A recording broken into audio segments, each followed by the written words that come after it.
Hey everyone, how's it going?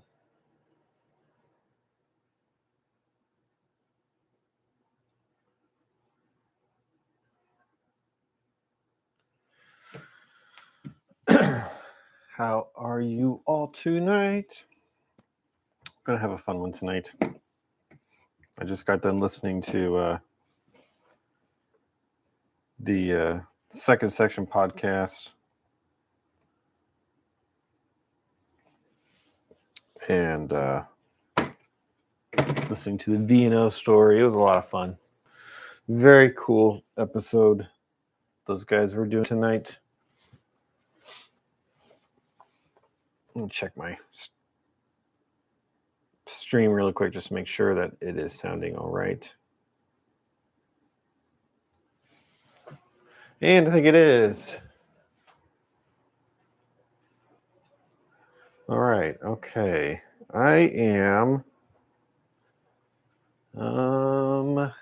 missing stuff. Of course, like I'm not ready to go right away, right? Isn't that always how it works? That's one thing about these live streams is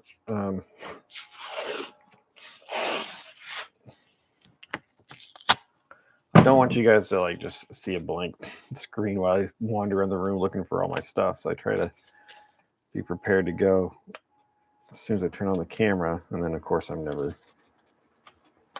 100% ready. All right. So I'm making a crossover tonight. I'm using these awesome Wathers number 8 turnouts. Hey, Crooked River. How's it going?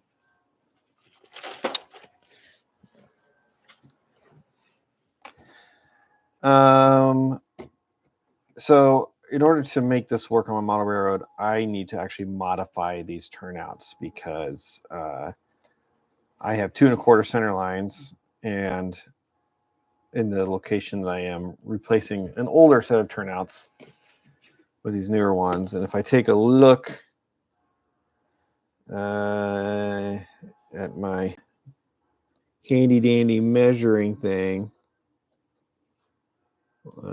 those center lines are like they're off.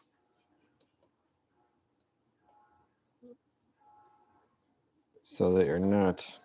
It's hard to see. Can I bring you over to my layout and show you on the layout? That's the question.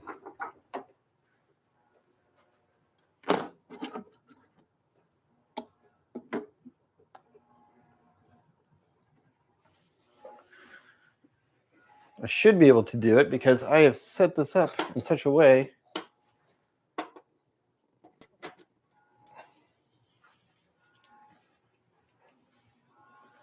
that I should be able to just kind of move my thing around and it not being an issue.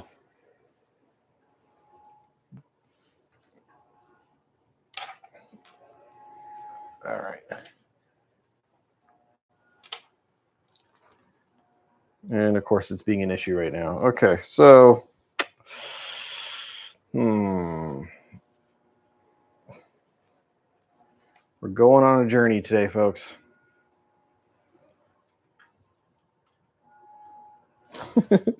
Too close. Sorry about that. Okay. Well, it's a little hard to see, and I apologize. But anyways, if I line up one turnout here, and I line up the other, and we'll see that it's actually like a half or a quarter of an inch off, I guess. So these, if I were to kind of put these crossovers together, they would be 2.5 inch center lines. And on my model railroad, I actually have 2 1/4 inch center lines. So I have to modify. You get to see the layout room a little bit. Well, I wheel this thing back around.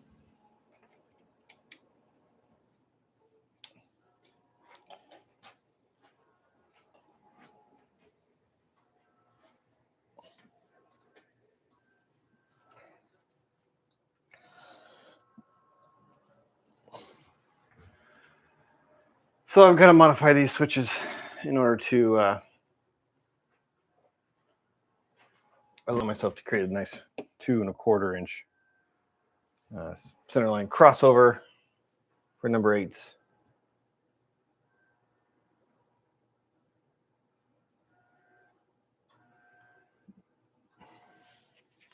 All right, so how do we modify switches to make this work? Well, first of all, we have to measure out, and I'm using this piece of paper here, measure out 2 1/4 inch center lines.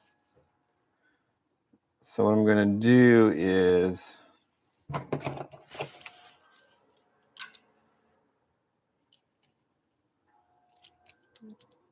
I'm going to draw 2 parallel lines that are 2 1/4 inches apart from each other.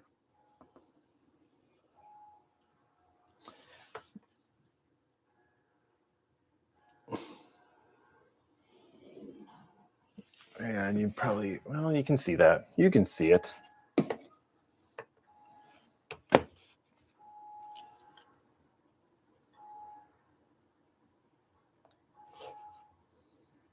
Okay, I'm using the ruler. I'm using one of those model railroad rulers. Because I can't find a regular ruler. I don't know where a regular ruler went.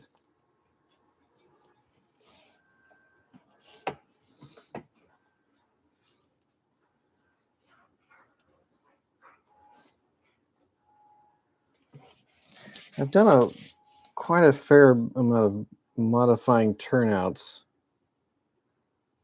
My previous layout was a small shelf switching layout, and it was so small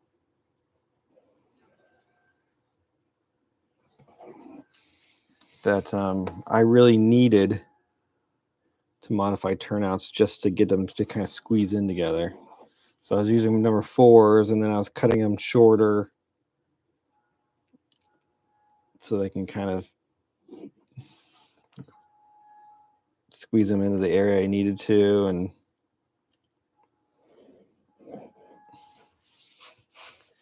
can be a little intimidating just because these are, turnouts are expensive. They're not cheap.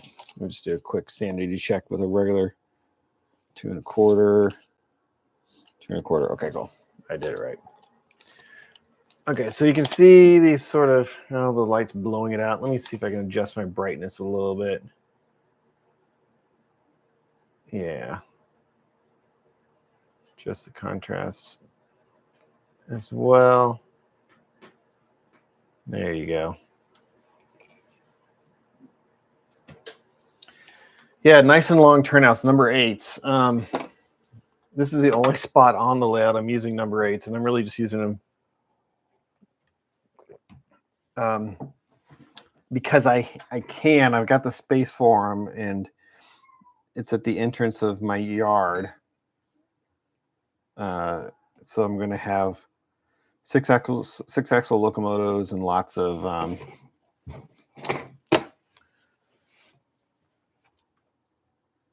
longer cars kind of coming in and out of that yard. So if I can kind of make them look a little bit nicer coming in and out of the yard, I'm going to do it.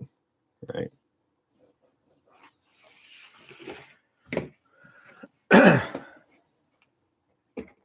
So the goal here is really to just line up kind of on the center line. And actually, I'm going to line up a little. I'm going to line up on the rail. I'm going to use the rail, this outside rail here, to line up on the center line.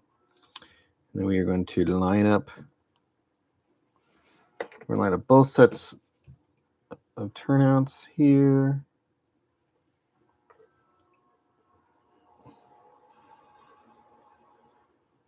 Okay. And then we kind of just bring them together until these 2 center tracks overlap each other.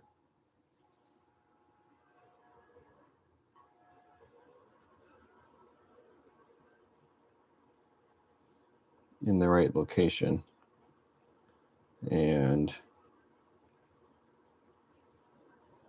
what am I doing? Here we go. Here we go.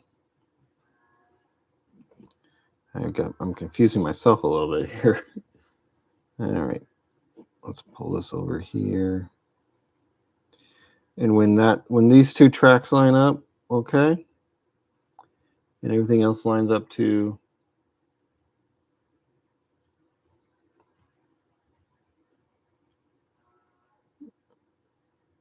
the rail,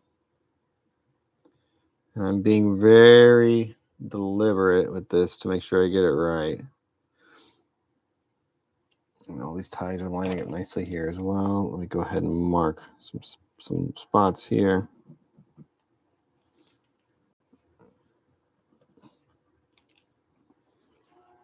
I'm going to go ahead and mark the center lines in here.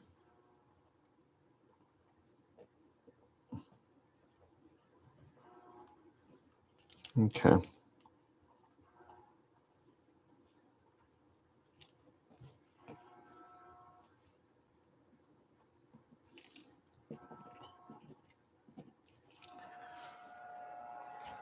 So now all I got to do is start removing rail.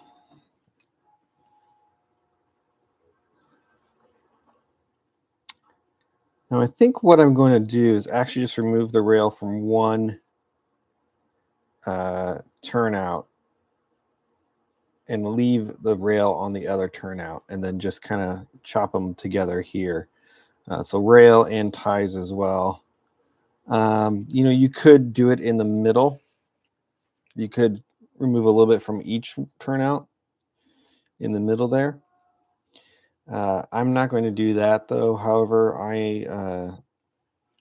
I'd rather have one that's fully intact than two that are not fully intact. So what I'm going to do actually is I'm going to leave this turnout fully intact and then trim this turnout shorter. The reason being is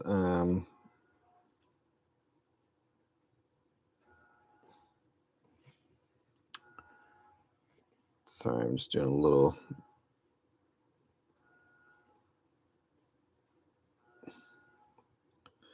The reason I'm going to do that is because this turnout is the Union Pacific mainline turnout, and I run a lot of trains through there, and I kind of do it in a passive manner.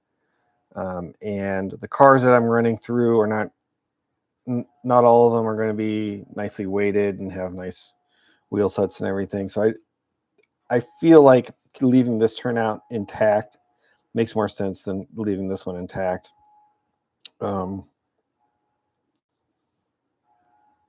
Not that I think that I'm going to have an issue with this turnout, but I'd rather have this one be,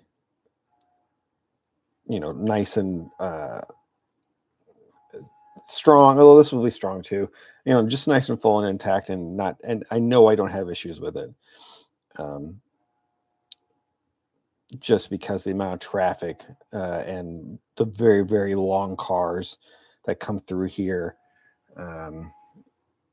and the very long trains that come through here, I'd rather have this turn out 100% the way the factory made it and allow this one to be the one that gets modified. So at this point, I'm going to come in here. I'm going to make a couple of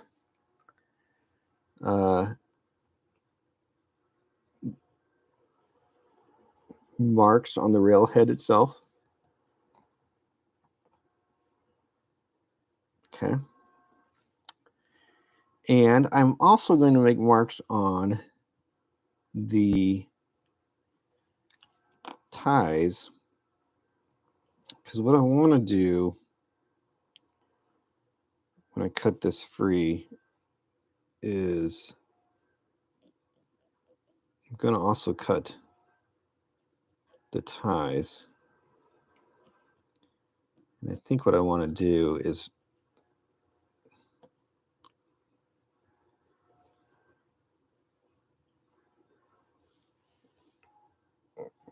okay, I'm going to actually have to modify a couple of these ties on top here to make it all kind of work together.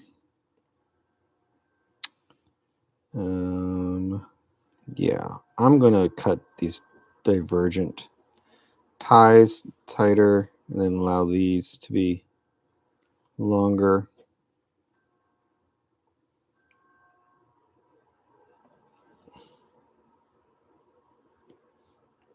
The trimming of the ties are going to end up being some of the more time-consuming things because we're going to go a little bit slower on those so that the ties line up nicer when we actually do, do our thing. So at this point, it's time to start cutting into our fancy smancy turnouts. I use a Dremel because I can get the cleanest cuts, and I'm going to cut just on the other side of this black line I created because I'd rather it be a little too long and then have to file it or shave it down a little shorter to make it fit than too short and then have a big gap that I have to deal with later.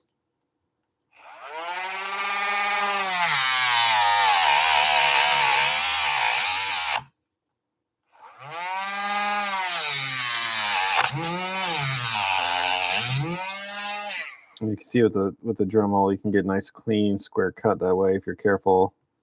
And a little filing can straighten it out too if you don't get super square with it.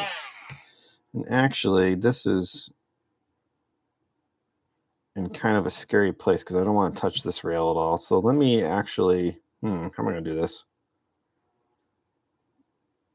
Yeah, let me go from this side.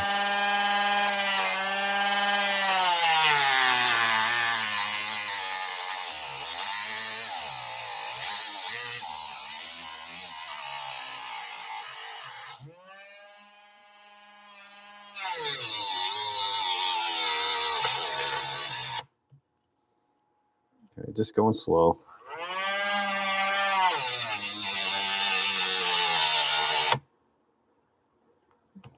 Okay, I'm through on that, and I lost a little piece of the rail there doing that.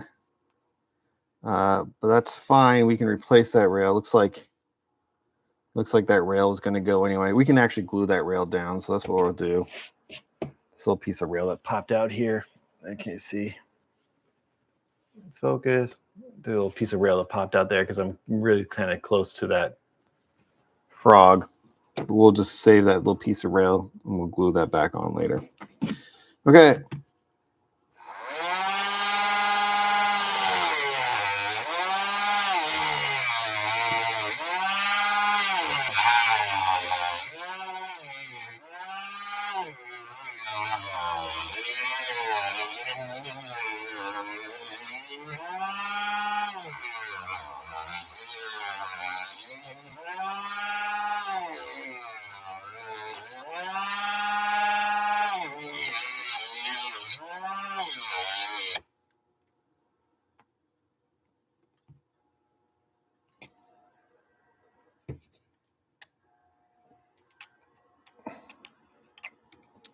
Looks like I was cutting through those little jumper wires there. Got kind of caught up on one of them.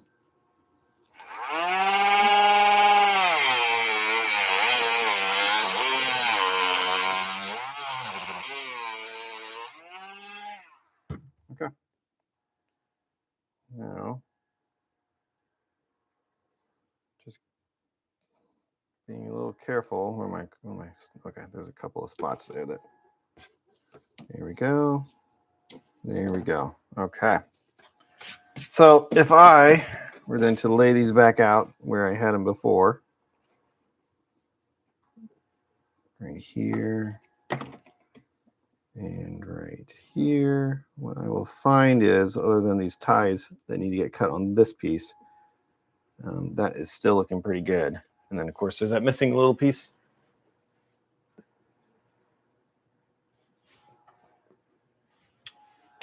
And yeah, so let's go back here again. We'll cut these rails a little bit tighter here, or these ties, I should say.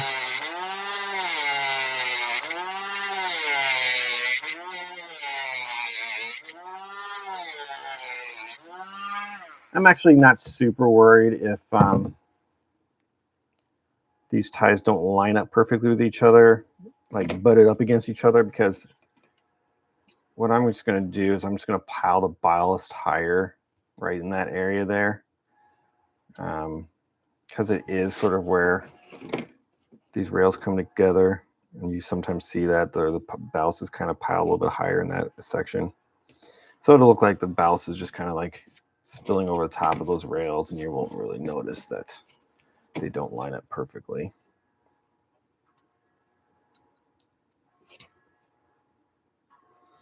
I'm going to go ahead and get rid of this.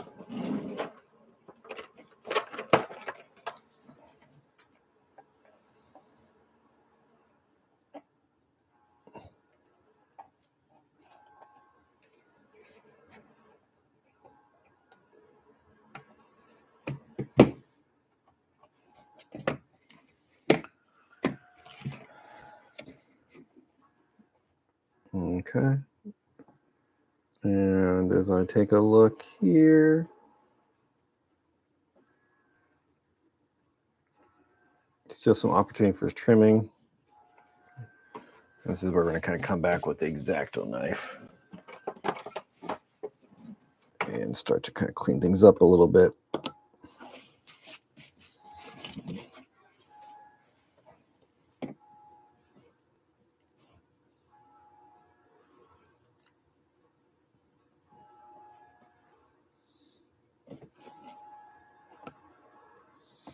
Actually, I'm going to come in here with this piece here.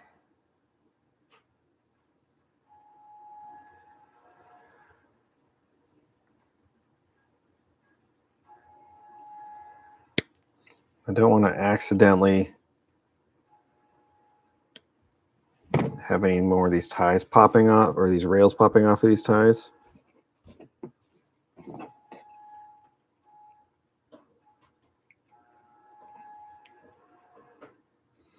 Just because it's so important on railroad ties that everything is super solid and square and engage.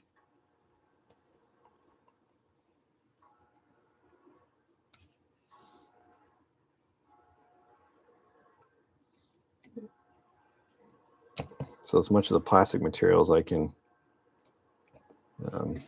maintain, I will.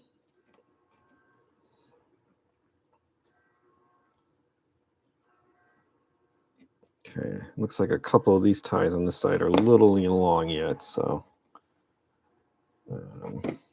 which ones are they?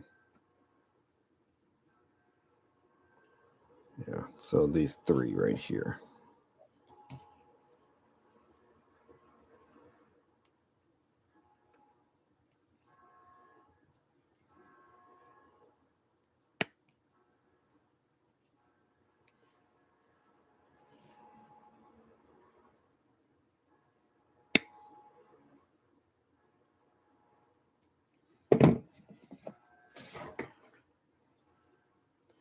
Time and patience, that's all this is.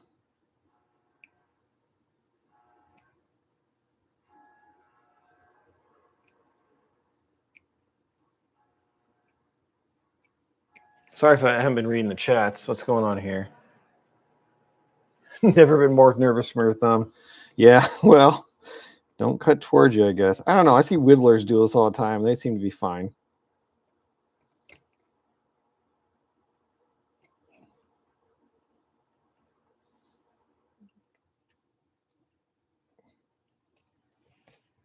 What's model railroad without the occasional bandage?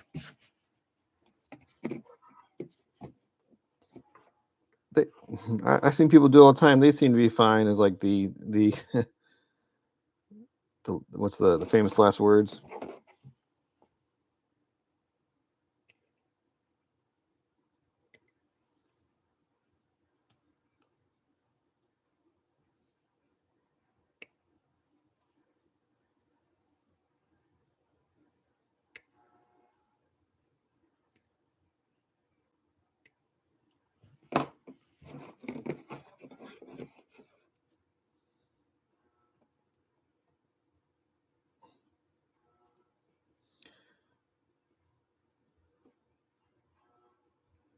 Just when you think you've trimmed enough. Okay, let me make some marks here. So that I'm gonna make some marks so that when I'm doing my trimming, I know which ones to trim. Okay, we're gonna trim this one. Actually, we're gonna trim this one. And we're gonna trim this one. We're gonna trim this one a little bit. Trim that one a little bit. Let's see how that works.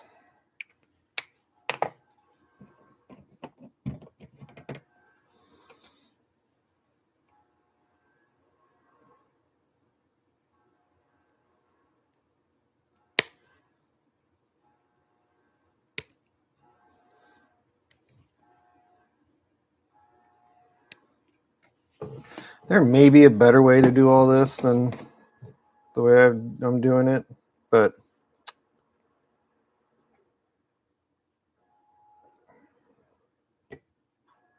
I don't know. To get it down to these smaller sizes, this seems to be the best way. What's cool is these tracks exist on separate blocks. So this is one block, this is another block. So I can actually put an insulator between these two here, and so I don't need to worry about.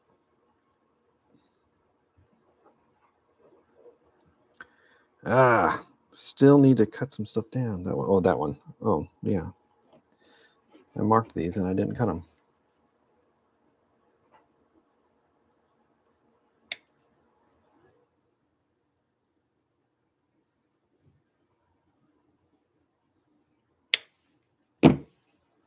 Trying to be maybe too perfect with these. I don't know.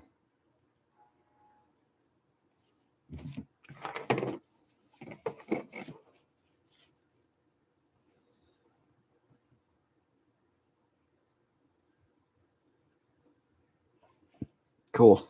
I think that's pretty much spot on. Cool. Cool.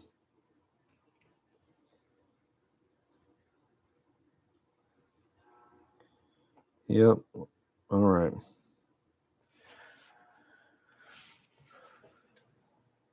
Looks better on camera. Hey, Russ, how's it going? Late night work. What's this? It's not even 11 o'clock, buddy. Come on. Late night.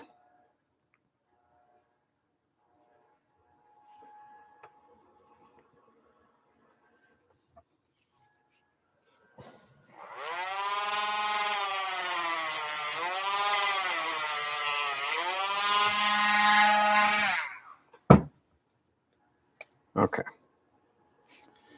So I'm going to go ahead and glue this piece of rail back on here.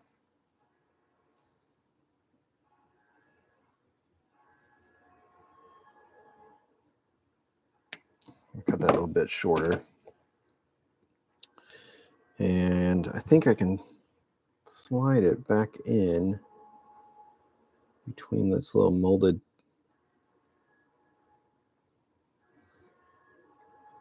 spikes.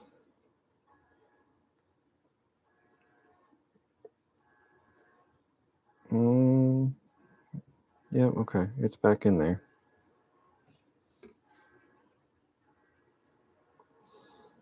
Cool. Let me just make sure that everything's going to line up still.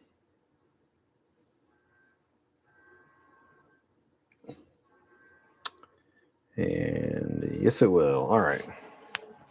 Let's get some super glue.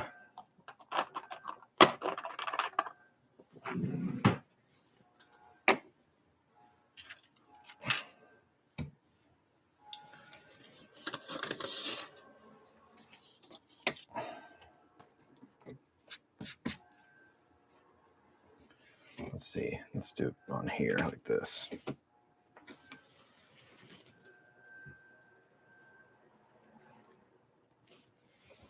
Hey, thanks, Russ, about the Bob Ross stuff. Yeah, that was fun to put together. I had been, I've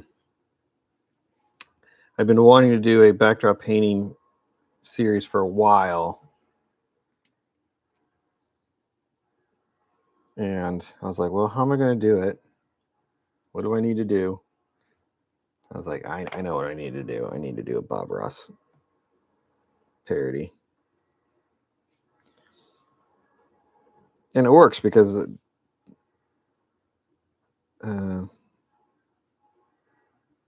you know, it's a joke, but in all seriousness, like those techniques, a lot of them come from Bob Ross. And granted, he does it a little bit better than me.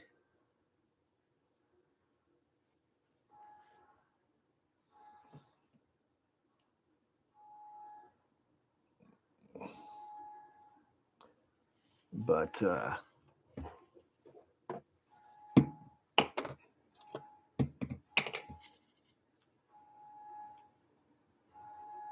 the great thing about Bob Ross is you can be a little sloppy with it.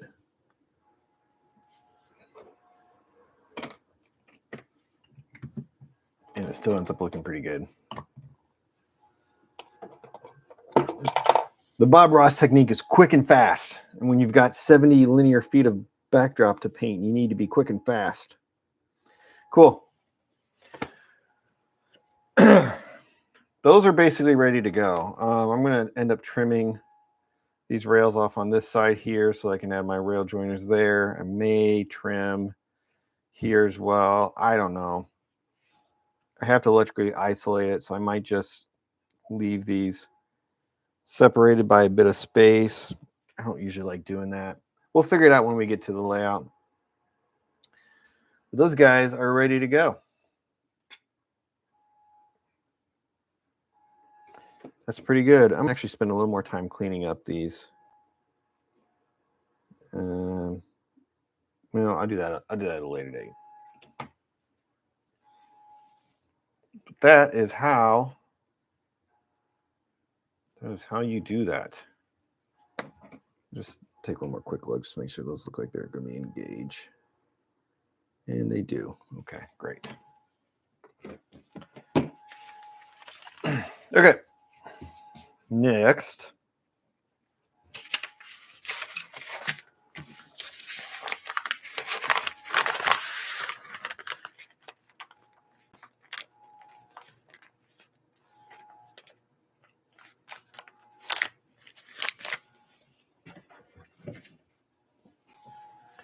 The brush filling and techniques were cool. The brush filling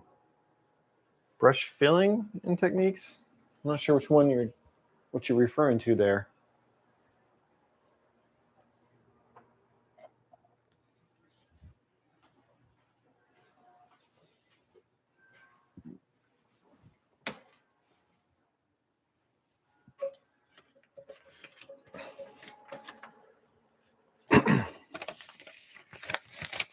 We're going to finish things up tonight with a little impromptu painting session. I've got these pieces for roof, like a rooftop air conditioner and a couple of vents that I have primed, and they are in need of painting. And so that's what we're going to do here now. For my aluminum color, I have started using this Tamiya's flat aluminum color. It's pretty good. Pretty good. How do you fill your brush with paints and control that? Oh, okay. Not something I would have thought of making a difference. Yeah. So there are, when it comes to painting anything, there's really a couple of tricks that make all the difference.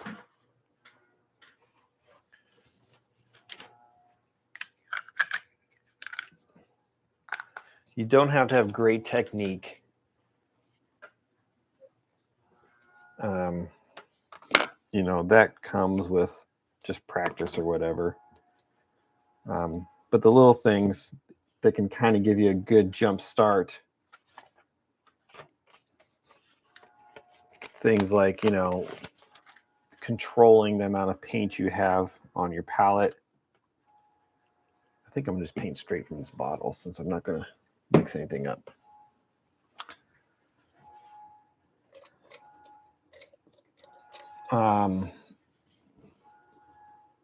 Controlling the amount of paint you have on your brush, and then always cleaning your brush very, very thoroughly when you're done as well.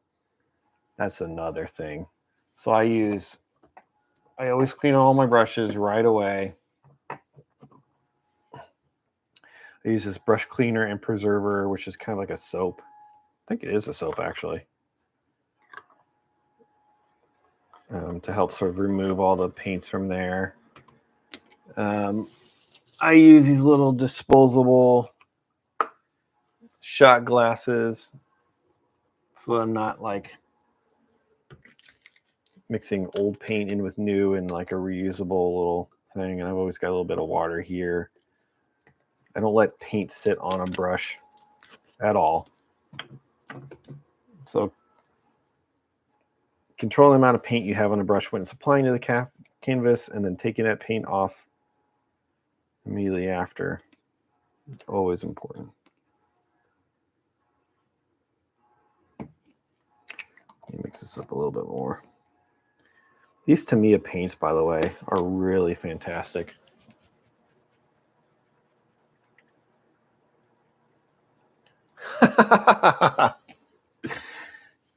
Union Pacific Cascade Subdivision says I should be using an airbrush. Dude, I love my airbrush, but I do need to get more used to it. I use it quite a bit on my scenery. I don't know. This does not look great on camera. What's mine? There we go. When the contrast gets really screwed up, the camera gets looking really bad. I apologize.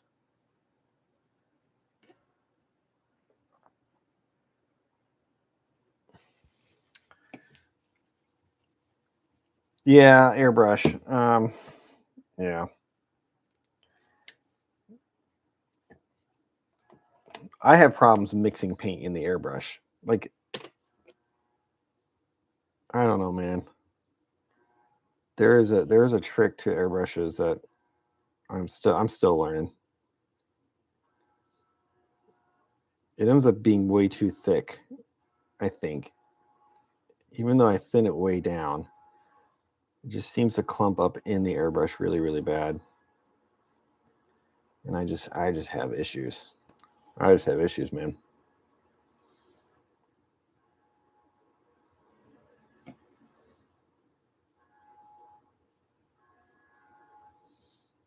I'm going to let this dry and get the base in the second pass.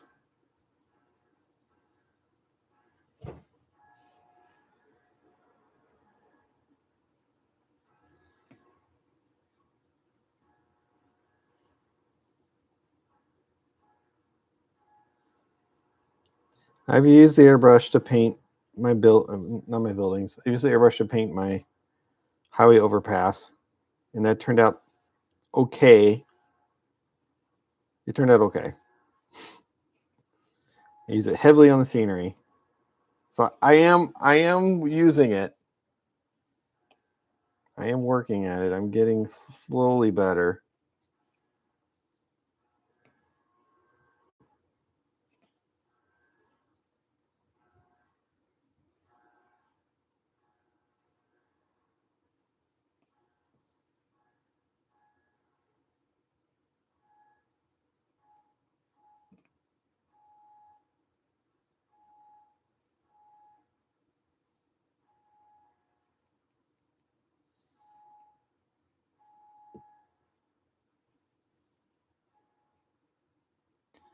You guys that are really good with the airbrushes, that is a magic that I don't know the secret to just yet.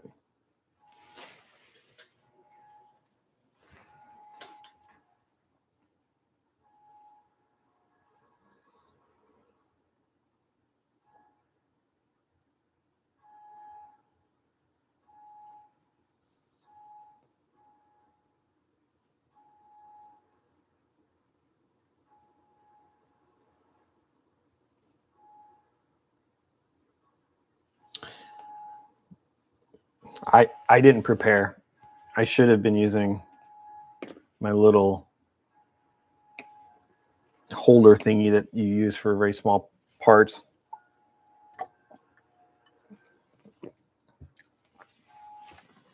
For like the little mini guys. Hold on. Where have I got it? This thing here.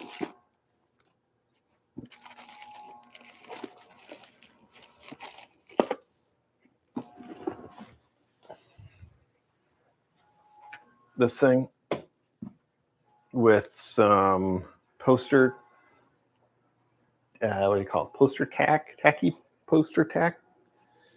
What's that stuff called? Where is it at? I've got some somewhere.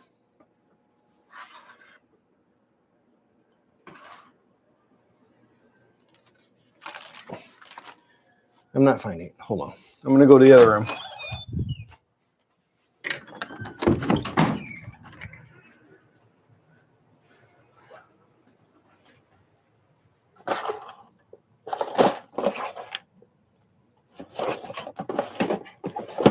I have stuff hidden in drawers all over this basement.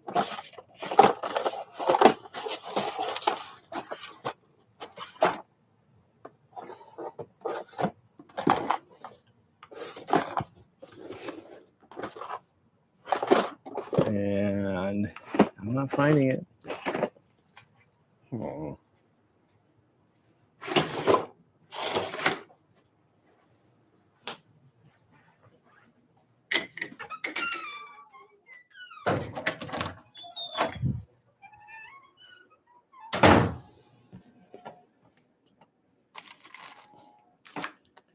Well, I know I've got them.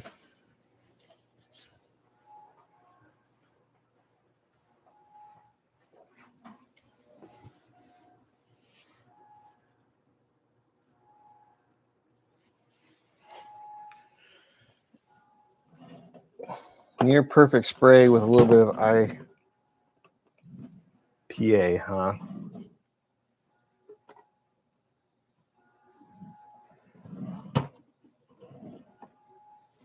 I can't find my poster tack stuff that I would use to secure my models. Let me try a little bit of painter's tape.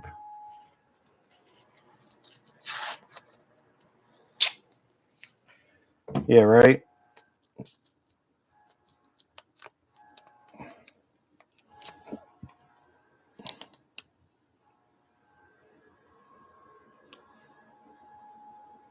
There we go. See, this is how you do it.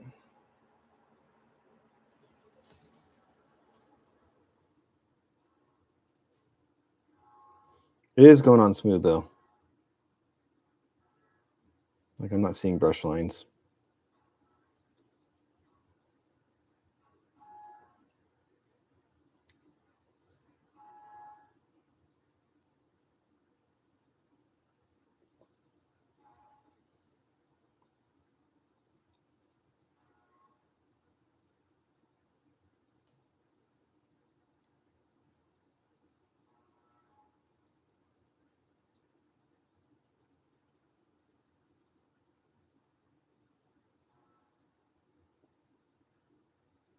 This Tamiya stuff does go on very smooth.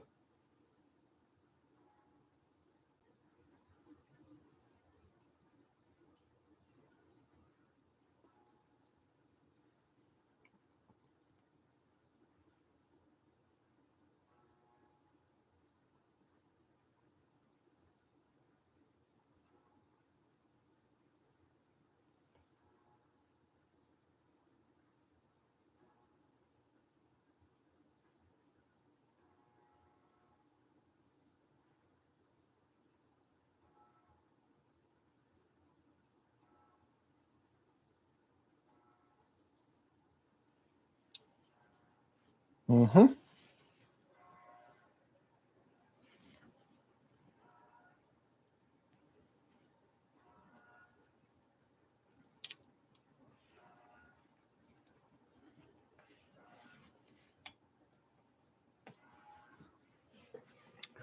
Let's get the rest of those bases done on those little air vents.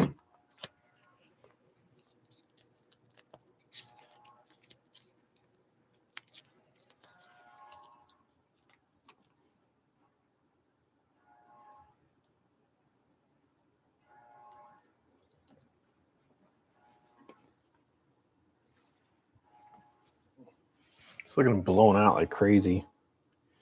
I don't know. One of these days I'll figure out how to use these cameras properly. The other thing I gotta figure out is the stream quality too. I see guys with crap. I see guys with really great looking streams, and then well, this one's done anyway. I see guys with really great looking streams, and then my stream just kind of looks like low quality, and I can't figure it out.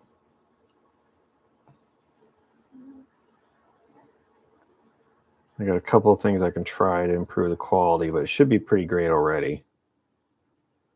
The speeds are correct. So I don't know. I don't know.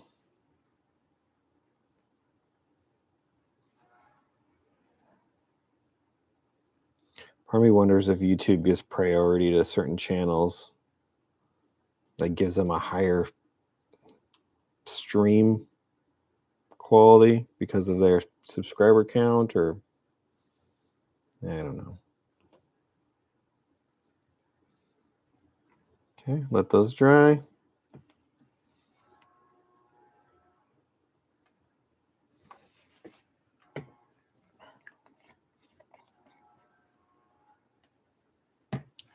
And then I immediately clean my brush. Let me show you what I do to clean the brush. So I'm using water. Often with Tamiya paints, I'll use IPA to clean them.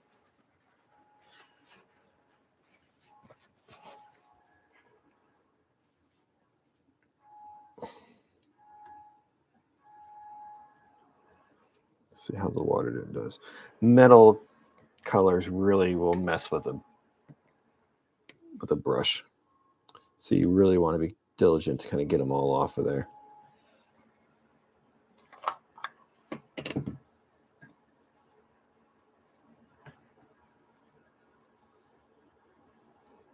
Put some of the soap on there.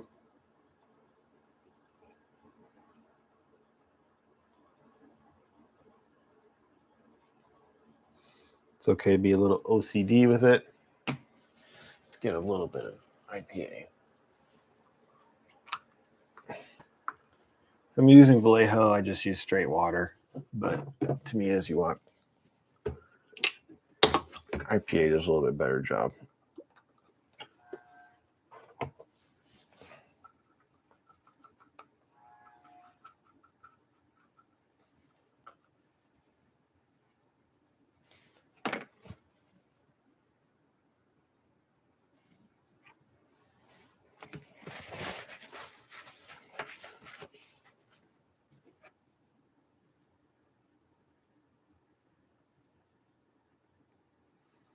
Work that soap in there.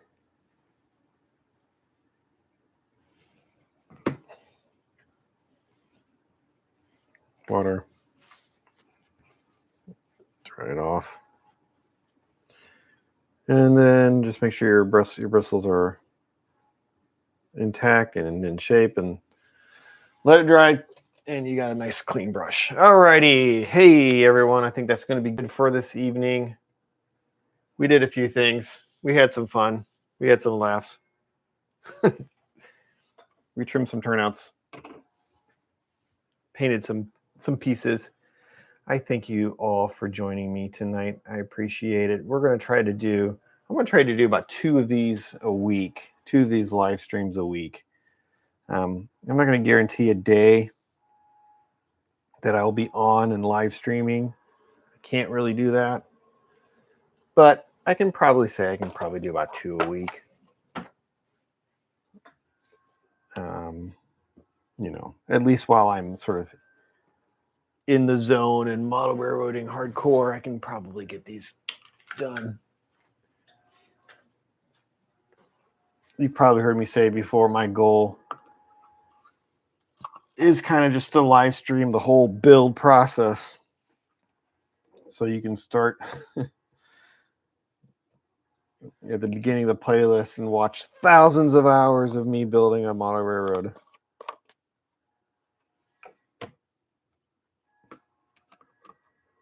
That's the goal anyway. Alrighty, everyone. Thanks again for stopping by. I really appreciate everyone who was here and who stopped in and said hello and all that kind of thing. Hopefully you got something out of it. And I'll see everyone in another video.